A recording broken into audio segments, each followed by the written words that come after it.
Unexplained Australia podcast, brought to you by Hunter Valley Ghost Tours and Lakes Paranormal.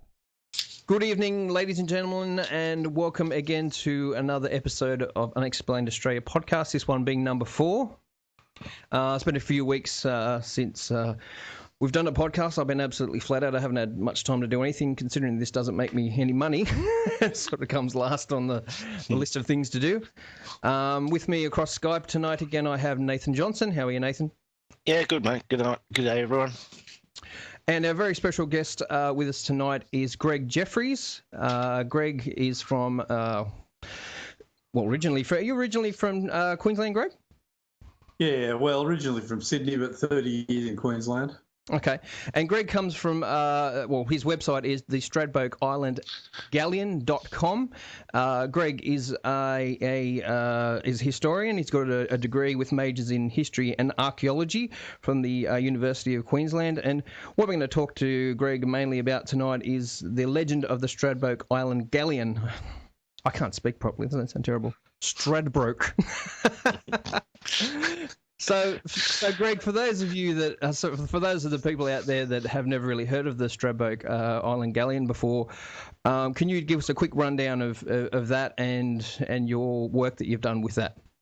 Yeah, sure. The Stradbroke Galleon is a legend that's floated around southeast Queensland since about the 1880s, and it talks about a ship, and people call it a galleon because people call shipwrecks galleons, but it talks about a ship in the 18-mile swamp, which is on the east coast of Stradbroke Island, that's been there, since before white people came. There's all sorts of legends that are associated with it, treasure legends and ghost legends and stuff. But basically, the upshot of it is that it's supposed to be Spanish or Portuguese galleon that was wrecked, pre-Cook. Okay, so what time period are we looking at here? What is the most accepted sort of theory? What time? What year approximately? Well, the science points at sort of around the 16th century. Okay, so a long time before Captain Cook is basically what you're saying. Yeah, long time. Yeah, long time. Yeah. So, in terms of physical evidence of the galleon, what have you guys found over the last? How many years have you been doing it for? I started looking for it in the late 90s. The early 90s. And I moved to Tasmania in 2007. So about sort of nearly 20 years we were looking for it. Okay, and in that time, what evidence? Of course, science likes to have evidence to back up theories. What evidence have you guys found that kind of points to its existence? Well, there's two levels of evidence. First of all, there's historical evidence, and that includes like eyewitness accounts of people who saw it back in the 1920s, 1930s, and stuff like that. And then there's archaeological evidence, which is actual artefacts that have been found around where the wreck's supposed to be. So as far as artefacts go, we found one silver coin that's dated 1597. We've found a brass button, obviously with metal detectors. We've found a lead weight. They're the things I found myself. We've also found a few ceramic pieces that have been dated to around that period and of European origin.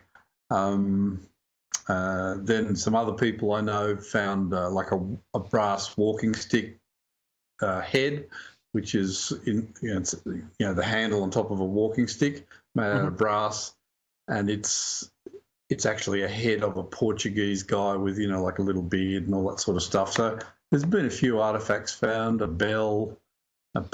I've heard of someone who found an anchor, but I've never been able to track it down. But lots of little things like that. Right. So has this evidence been sort of presented to because what you kind of do here is a little bit left of centre with when it comes to the mainstream archaeology. Would that be correct? Yeah, absolutely. Strangely, but yes. So with these artefacts that you found,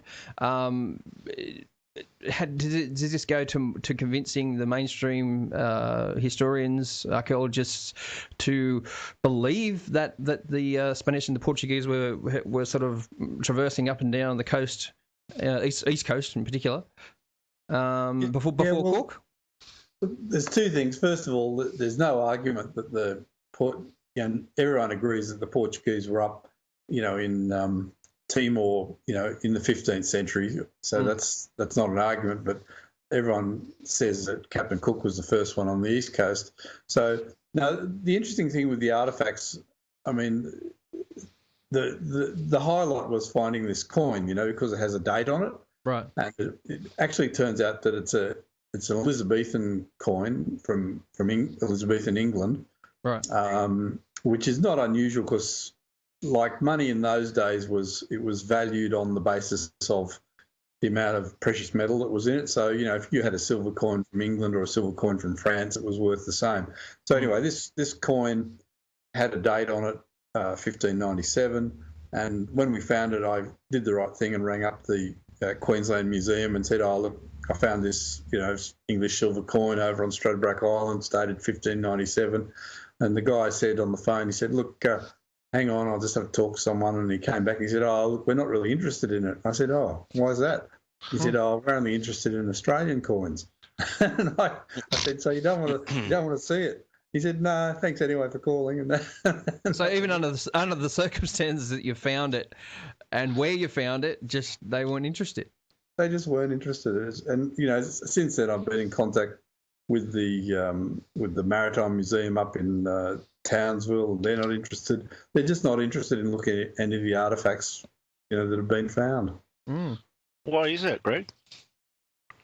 Oh, look, there's probably a number of different reasons, but I think that in academia you have a status quo that describes a particular view of history, and there's a lot of careers and a lot of sort of academic energy put into that particular description of history, and I don't think they want it upset. Right. So reputation as well, do you think, or reputation to a small degree? Because there's a lot of people that have called me an idiot now, and they'd hate it if I was proved right.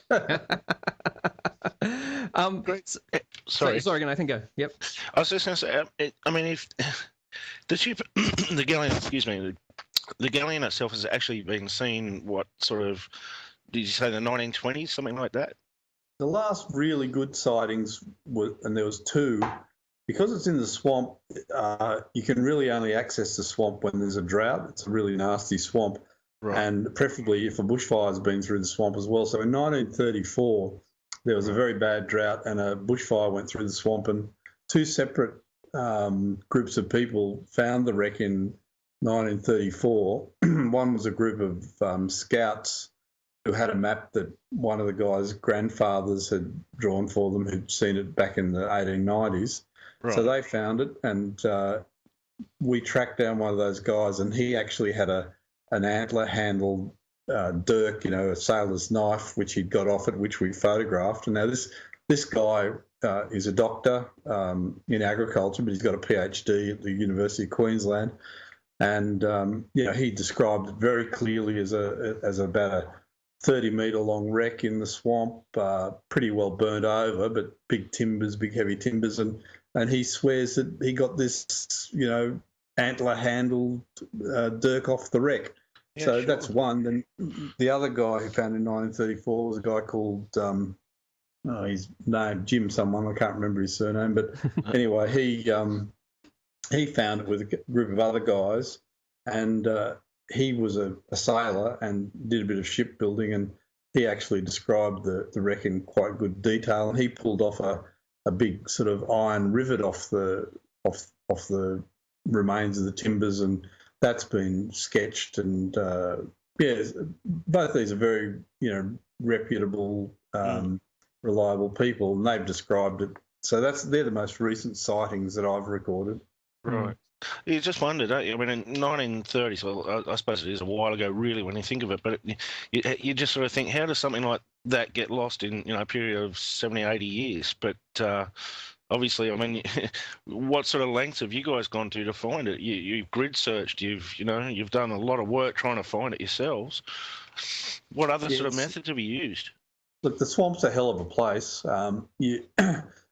if there hasn't been a drought and a fire, you're basically walking through, razor grass. We call it sword grass. It's very, very sharp reeds, and they're sort of probably 3 meters above water level, and you're sinking probably, at least down to your knees in the water. It's a peat swamp, so it's very, very hard country to go through. So we've used magnetometers, we've used metal detectors. A friend of mine spent 20 grand with a helicopter and a helicopter carrying a magnetometers.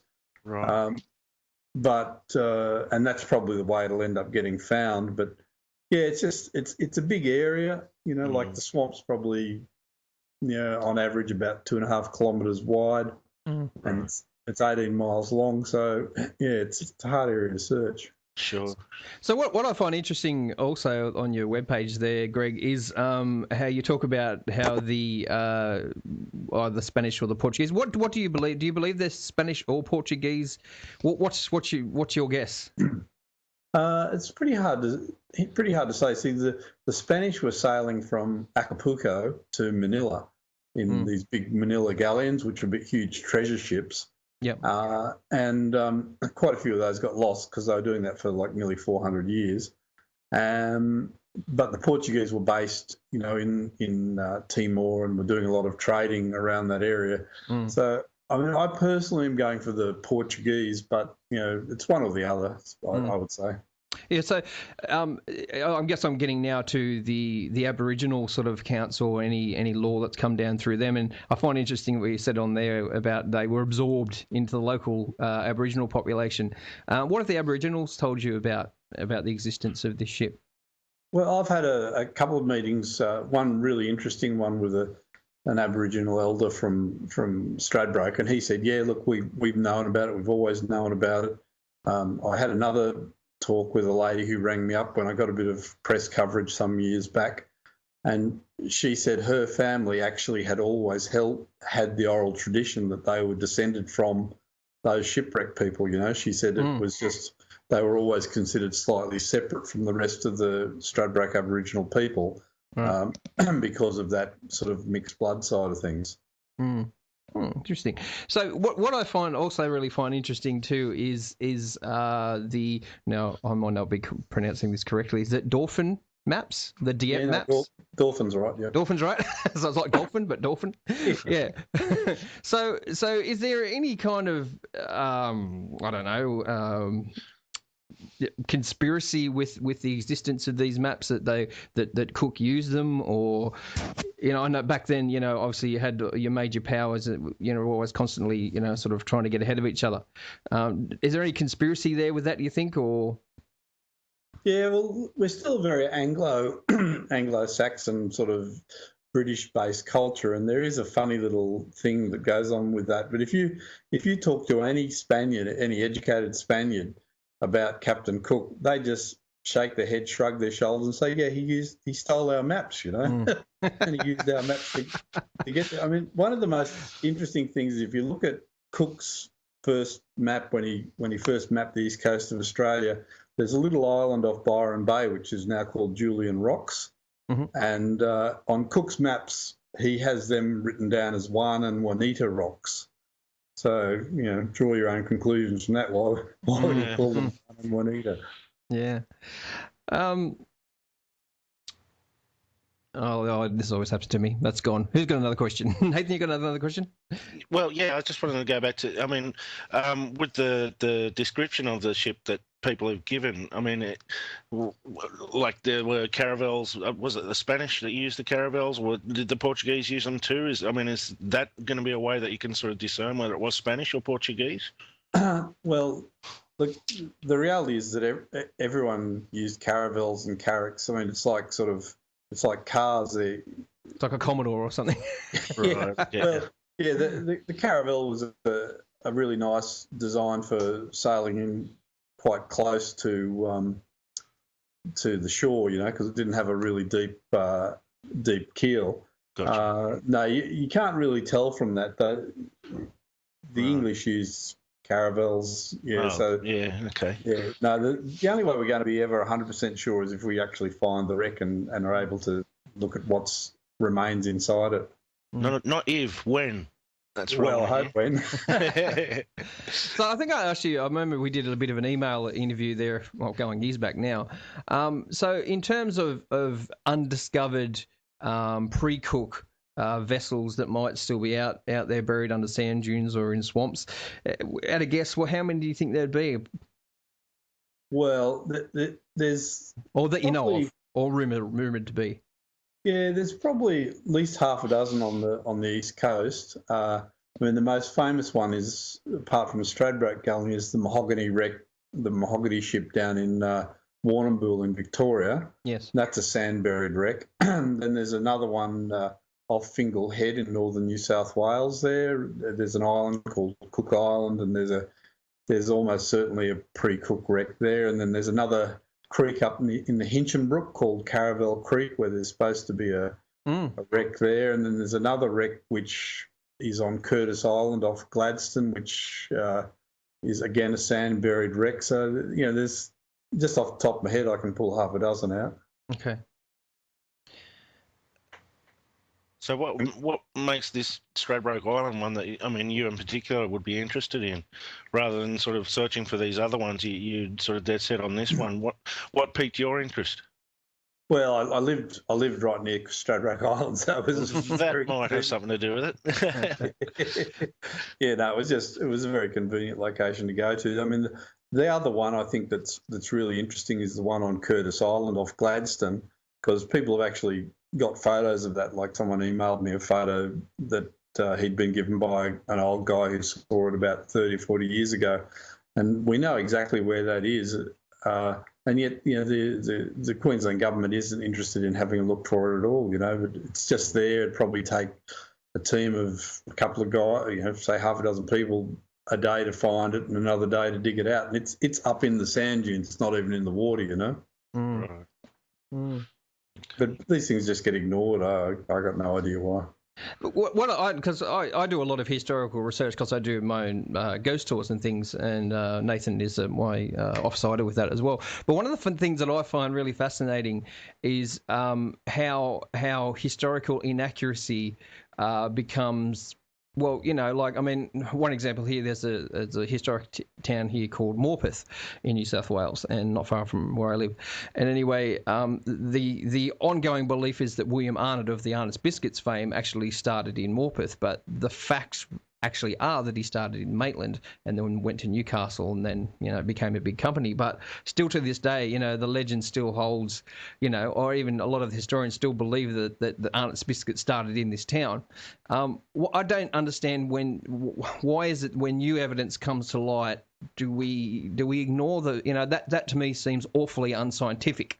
If you've got evidence, like the perpetuation of a lie, just and then becomes fact. It seems to become facts in people's minds, and then when you try to say, "Hang on a sec, that's not correct," there's no way on God's green earth they'll have what you've got to say. I don't understand.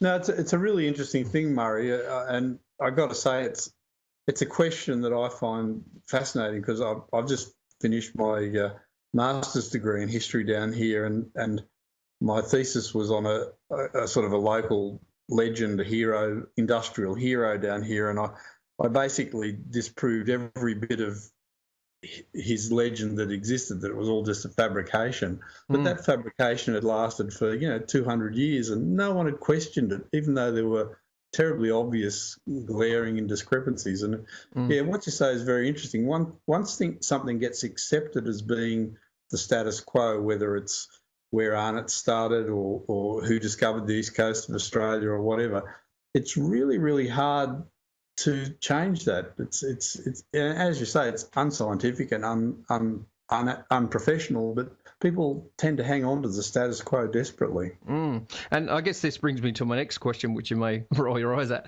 But the Gympie Pyramid mystery is one that really, really fascinates me. And I know that you did a preliminary sort of paper on the Gympie Pyramid. Are you aware of the Gympie Pyramid, Nathan, at all? No, mate, I haven't. Not so much, really? Would you explain to us briefly, Greg, about the Gympie Pyramid at all? Yeah, sure. No, I'm not rolling my eyes, but no, I think. Look, the Gympie Pyramids is another thing that again, it's fascinating. It's a it's a stone structure. Well, it's a series of structures that have been built into the side of a steep conical ridge ending in the form of terraces, and huge amount of work and a huge amount of stones being moved to actually create these terraces that get more and more sort of large stones in them as you get closer to the peak. I suppose it covers about, I don't know, 10 acres, and there's all the substructures that are like turrets, like little sort of turrets in the walls, and it's a really weird structure. And the academic explanation is based on someone that spent 15 minutes there, and they decided that it was terraces that were made to grow grapevines on. But in actual fact, the slope is facing south, which means it's in shade in the summer. The soil's crap and all this sort of stuff. There's the amount of stone that's been used to make these terraces is prodigious. There's hundreds, maybe thousands of tons. I see. I didn't realise it was that big because I haven't been there. I've only seen I think a few pictures that you've got on the web, and I think there were some young guys that must have snuck out there and made a quick video of it, and that's all I've seen. But what you're saying is that it's really, really big. So I didn't think it was anywhere near that size. And when I say it's that size, the total area of the terracing encompasses about that amount. Yeah. Wow. And but it's not like like an Inca pyramid or something like that. It's a fairly primitive. It looks like something that someone's or a group of people have made with the barest of essential tools, but with something very special in mind. So it's a very enigmatic structure, which was definitely there before white settlement, but there's no way it could be associated with the Aborigines because they didn't make those kind of structures. So, yeah, it's a bit of an enigma. And then it's the fact that it's stuck in the middle of, one of the richest gold fields in the world is also interesting. The way you describe it there almost sounds like it's a defensive or a sort of thing as well. Would that make any sense to you in your theory of it? Yeah, well, looking at it, that was because it's at the end of a ridge, a stony ridge, and it's got steep sides all around, and you could actually make a defensive sort of interpretation of it. But we searched it really carefully, and we just couldn't find any artifacts that suggested there'd ever been a fight there or anything, there just wasn't there. But we did find things like evidence of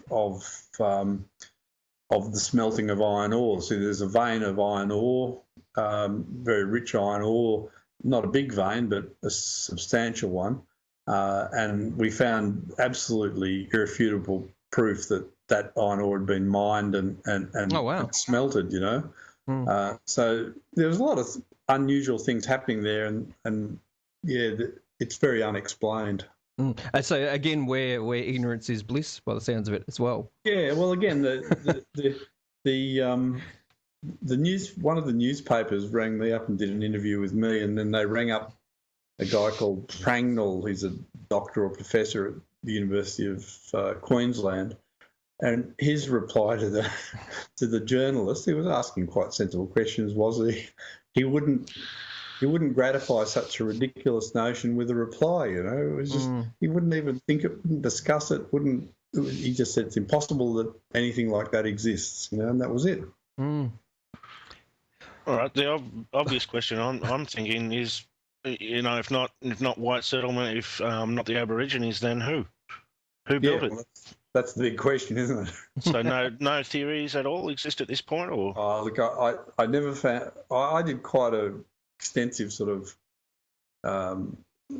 fossick around the area with metal detectors, and we did a bit of digging, and we looked here and we looked there, and I just couldn't find anything that would give any indication of who built the thing, Right. So you couldn't take a stab at the dark in your mind. What do you think it could be?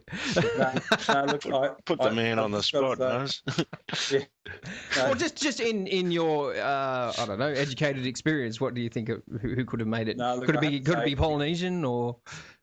Yeah, Yeah, look, I'm not going to go for the ancient alien theory with this one. No. I just have to say unexplained, it's just unexplained. There's just nothing there at all that can give me a clue to its origins, but it's unexplained and it's unexplainable and it's definitely pre-European. That's all I can say. So how did you come to that conclusion, though? Is that from Aboriginal accounts before white settlement? Is that where that... No, the Aboriginal accounts are very difficult to find, but no, it's simply things like when you look at... see, Gympie was really only settled in the... it's a bit of a time. I think the 1880s was when the Gympie Gold Rush, or it might have been the 1890s when the Gympie Gold Rush was on. Before that, it was all bush. And not long after then, a lot of people came up there looking for gold. Anyway, to cut a long story short, if you look at the land titles for that particular area where this big structure is, they've always been owned by at least 4 different people. So this proves that no European built it, right? Because you've never built such a big structure on land that someone else owned. And then the other thing is the size of the trees that are growing on the actual terraces. They're all sort of, there's a number of 150-year-old plus trees. So there's just no way that a European built it, and the Aborigines just didn't build those kinds of things. I'm just looking on your website now, and the bronze statue that was found not far from there, was it Tibetan or Burmese origin? Yeah, that's right. Yeah, it's from that area. Yeah, but again, see, the problem is the people who found it, they're well-meaning. They just sort of they found it and then they didn't make a note of its context. So archaeologically, you can't put it in a context. So if they'd noted exactly where they found it, and then I could go back and dig around, but they just sort of picked it up and went, oh, wow, this is interesting. And then it eventually found its way to me and I had a look at it. But I mean, well-meaning amateurs are great, but it is a problem because you can't put that in a context, Sure. And then you've lost that too. Yeah. I noticed there also that you're saying, no, it wasn't there, it was somewhere else. Was it the local historian who was handed some of these things and says something there about if they'd been given to the museum, they would have been put in a box somewhere and lost, more or less? Yeah. Is that... That's what happened. Sad but true. Yeah, it is. No, I mean, every museum has vast warehouses of stuff in boxes, and no one knows what's in them. I mean, that's across all the world. So because I can't find a niche, I can't find a pigeonhole to put it in. It just gets filed away. Yeah, well, that's exactly. It's like Indiana Jones and what was it, the Raiders of the Lost Ark or whatever one it was, where something just ends up in a crate and people put it in a warehouse and it gets forgotten. And like Queensland University, like I did one course in my degree there, and they just said, look, if people donate things to the museum and we accept them, then we can't throw them out. So, I mean, they're legally not entitled to throw them out. They've either got to give them back to the person or keep them.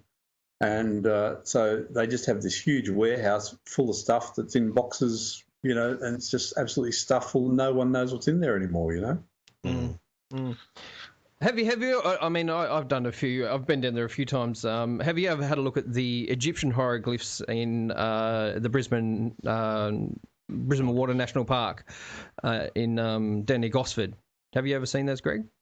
I've seen photos of them. I haven't personally been there, but I have seen photos of them. Yeah, there's a lot of talk about those too, and I've been down there a couple of times. And I mean, I'm nothing like an archaeologist, believe me. But ancient Egypt is a very favourite subject of mine, and I went down there and I was fascinated by them. And there must be 1,000,000,001 theories about who put these things there. But to me, when you look at these things and you look at, because the hieroglyphics were written in very orderly fashion in a certain way, and I went down there and I actually tried to decipher some, and I couldn't make heads or tails of it. And there's a couple of cartouches there of a couple of kings, and they're saying these carvings were done, previous to when those kings actually were reigning and things like that. And I guess the point I'm getting to is this is the other side of what I call anomalous archaeology or hidden archaeology, is that then you get some excuse my French, but the whack jobs get onto it, and then you've got 101 theories out there, but nothing's proven. To me, the Gosford hieroglyphs are nothing but a forgery, but to lots of people, it's almost become like a place of pilgrimage that they go to. Yeah, it's interesting and it's problematic, and I think with the hieroglyphs in Gosford, I mean, I've never inspected them close up, but what I find tricky is the fact that your mainstream academia, as soon as they were discovered, says, oh, they're forgeries, and they don't investigate them properly, as far as I'm aware, there hasn't been a real serious investigation. No one's done a paper on it that definitely proves one way or the other. People just have opinions. And look, the reality is, I would not discount I don't know. I'm not saying that the hieroglyphs in Gosford are fakes or not fakes, but I think we grossly underestimate how much people in the ancient world travelled around the world. Yes, that's what I actually going to my next question. Do you believe that the ancient powers were capable of reaching Australia? Well, look, I'll tell you a story, and first of all, I have to say yes, but I'll tell you a story that backs me up. A very good friend of mine had a sheep farm, or his parents had a sheep farm, which he grew up on, out in northwestern New South Wales, literally back of Burke up near the Queensland border. And his father was ploughing a field of wheat way out in the back paddock, like when I say a field of wheat, it was like a 500-acre field of wheat. And as you do, you drive along, and I don't know if you've ever ploughed a field, but you look at the front tyre of your tractor and you sit that in the furrow from your last sort of run, and you drive along following that furrow.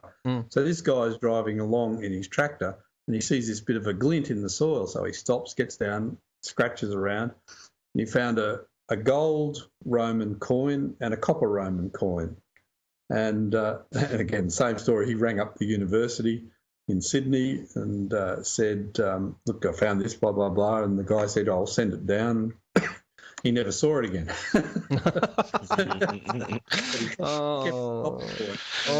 This boggles my mind. I'm trying to get my head around the whole idea of just because we don't believe it could happen, it can't happen.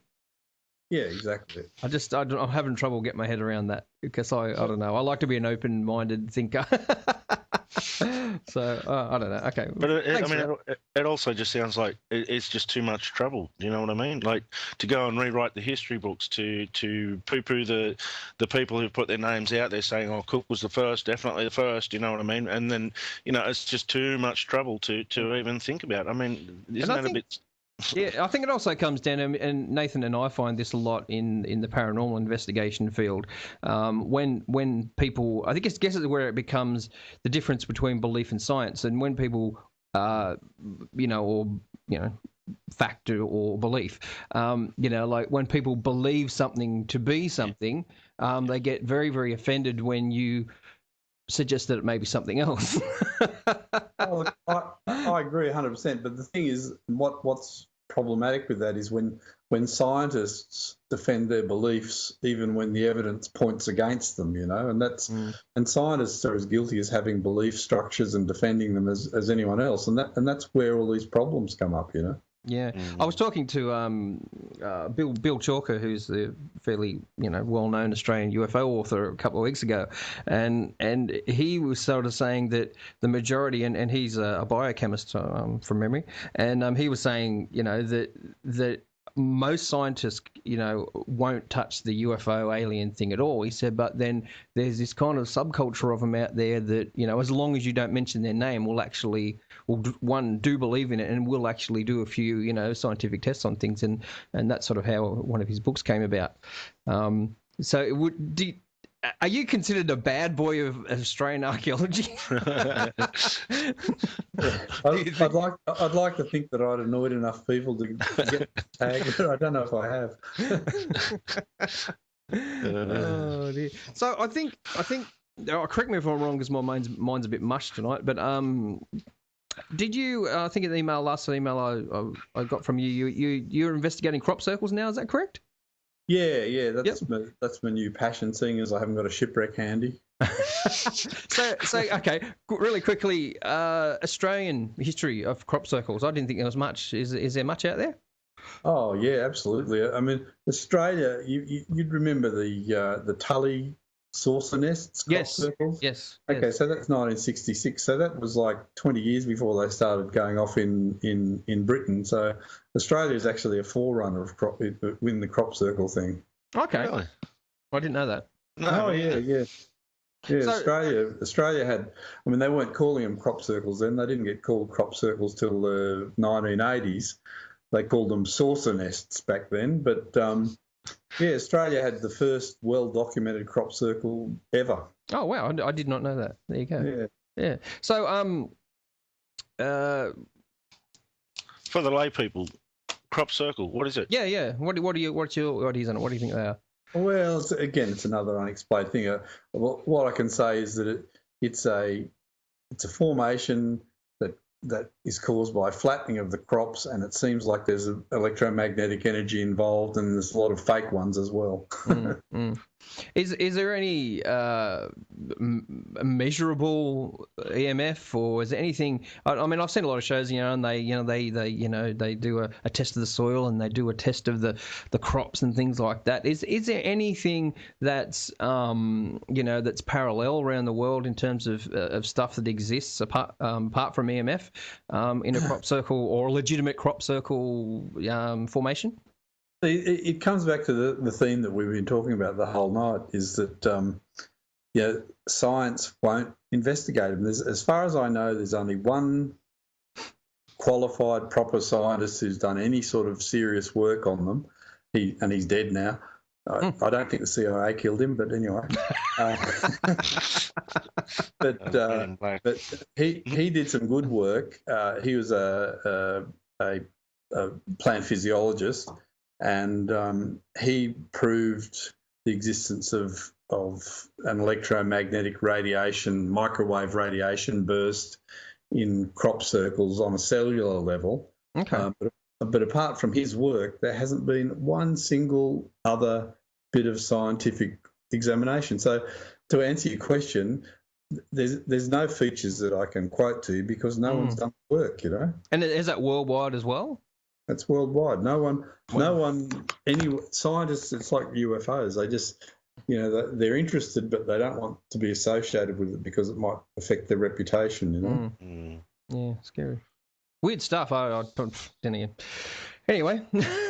So, just curious. I mean, in those areas like where there are crop circles, is there any other sort of like you hear about finding dead cattle or that sort of thing? Farmers who've had anal probes. No, sorry, I didn't say that. No, but I mean, is there any other evidence that sort of ties in with it, or is it just these circles that we just can't explain them?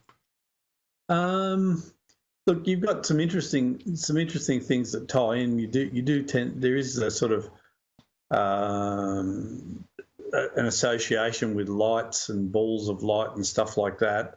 Right. And occasionally you do get a sunburnt cow or something. Like there's one very well documented 1963 crop circle where the farmer called the police and the army, and they came out because he saw this bright light, and then there were these crop circles in the field where he saw this bright light, and the cows in that field had radiation burns all on one side of their body, quite bad.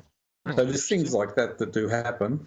Right. Okay. I mean, that's a really well documented case, from it was 63, and so there are things like that happen, but they're fairly rare. Right. So I'm just wondering, I mean, just quickly flashing back to the Galleon, you have a book and a DVD out, is that correct? Yeah. Yep, that's something that you put together yourself? Yeah, well, when we sort of got to the point where we just couldn't do any more, I thought, well, I've got to write everything down, so like in case I get bumped off by the CIA or the Cook Defenders Association, that the information isn't lost. So I did the book, and then a mate of mine did the DVD. Right. Do you think? This is a really silly thing that just crossed my mind. You know how a lot of people feel like we need a head of state. if you know what I mean. You know, like we need the Queen, or we need the Governor General. No, I'm going off on a really weird thing, but it's about figureheads, I suppose is what I'm saying. And when we look at Cook, because when we go to school here in Australia, Cook is one of, he's a hero, isn't he, to Australian people? Really, yeah, a lot of people. Yeah. You know what I mean? So I guess, you know, when you take away that from Cook, you take away, you know what I mean? You take away a bit of, I don't know, pride, or I don't know what it is. Absolutely. I mean, it's his big claim to fame, and in reality, all the other expeditions he went on failed. So finding Australia was because you think about it, he went to Fiji to measure the transit of Venus. So he found Australia, supposedly found Australia. And so that was a success. But then after that, he went to look for the great southern continent, and he didn't find that. And then after that, he went to look for the northeast passage across America to the Atlantic, and he didn't find that. So, but tell you really, what, his big success is finding Australia. Yeah, I'll tell you what. I think he should be. You know, he should be congratulated, as far as I'm concerned, having visited the Endeavour replica. That's down in, I think it's down Sydney most of the time, but yeah, going inside that and going, oh my God, they travelled around the world in this thing. Are these guys insane or what? I think he should be congratulated on that alone, actually. Oh yeah, well, it was a tough way to travel, that's for sure. Yeah. Okay, well, we might pull it up there tonight, guys. Thank you very much, Nathan, again for joining me, and thank you so much, Greg, for joining us tonight on this podcast. Like Nathan just said, available on the Stradbroke Island Galleon.com website. There's the book. You can buy the book, the Stradbroke Island Galleon, The Mystery of the Ship in the Swamp. You can buy that in print, or you can buy it on a CD. And there's also you're also a documentary filmmaker, Greg. Well, my mate is. And there's also a DVD as well entitled The Lost Galleons. You can buy them all online. So check them out. Thanks so much, Greg, for coming along tonight. Thanks, Greg. Welcome, yeah, see you, Nathan. See you later. Okay, keep well. Bye-bye. Bye. Bye.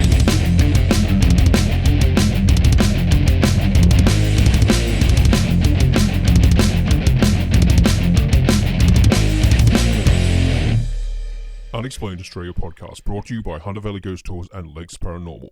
Don't forget to visit us at www.unexplainedaustralia.com.